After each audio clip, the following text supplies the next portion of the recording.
పరాయి మగాళ్లతో శృంగారం కోసం భర్తనే బలి చేసింది ఓ భార్య. ప్రేమ పెళ్లి చేసుకున్న 10 ఏళ్లకి ప్రాణం తీసేసింది ఈ మహిళ. ఈ నెల 17న కరీంనగర్లో అనుమానాస్పద మృతి కేసుని ఛేదించడం జరిగింది పోలీసులు. ఈ ఘటన ఈ నెల 17వ తారీఖున చోటు చేసుకుంది. 2015లో కత్తి సురేష్ మౌనికకు ప్రేమ పెళ్లి జరిగింది. వీరికి 2 పిల్లలు కూడా ఉన్నారు. ప్రేమ పెళ్లి జరిగిన తర్వాత వీళ్ళిద్దరూ సంతోషంగా ఉన్నారని చెప్పి అనుకున్నారంతా. అయితే కొన్నాళ్ల క్రితమే వ్యభిచార కూపంలోకి దిగింది మౌనిక.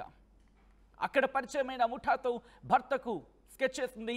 మొదటి ప్రయత్నంలో భర్తను ఎలా చంపేయాలో ప్లాన్ చేసుకుని కూరలో వైగ్రా టాబ్లెట్లు కలిపింది ఈ మౌనిక.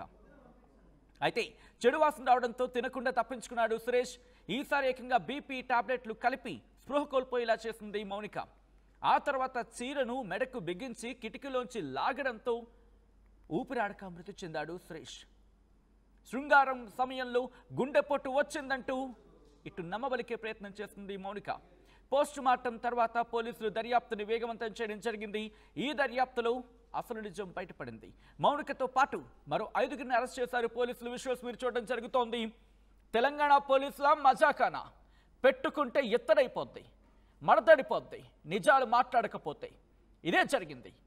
మరి ముఖ్యంగా ఇంత దారుణమా? ప్రేమించి పెళ్లి చేసుకుంది. సో కాల్డ్ ప్రేమ ప్రేమ ప్రేమ ప్రేమ ప్రేమ అనేవాళ్ళు. ఒక్కసారి కథను చూడండి. ఈ మధ్య ప్రేమ పెళ్లిళ్ళు ఎలా పెటాకులు అవుతున్నాయో కాదు, ఎలా పాడెక్కుతున్నాయో చూడండి. బహుశా నా మాటలు కాస్త మీకు గట్టిగా కఠినంగా గుండెను తాకచ్చు. వాస్తవాలివి, కఠిన వాస్తవాలివి. ప్రేమ ప్రేమ ప్రేమ పెళ్లి, ప్రేమ ప్రేమ పెళ్లి, ప్రేమ పెళ్లి, ప్రేమ పెళ్లి అనుకుంటున్నారా? ఎవరైతే ఉన్నారో ఒక్కసారి ఆలోచించే ప్రయత్నం చేయండి. ఇక్కడ ప్రేమని తప్పు పట్టట్లేదు, ప్రేమించే పెళ్లి చేసుకోవడానికి తప్పు పట్టట్లేదు. కానీ మీ ప్రేమ నిజమైన ప్రేమేనా? కలకాలం కలిసి ఉండగలిగే ప్రేమేనా? ఒక్కసారి ప్రశ్నించుకోండి.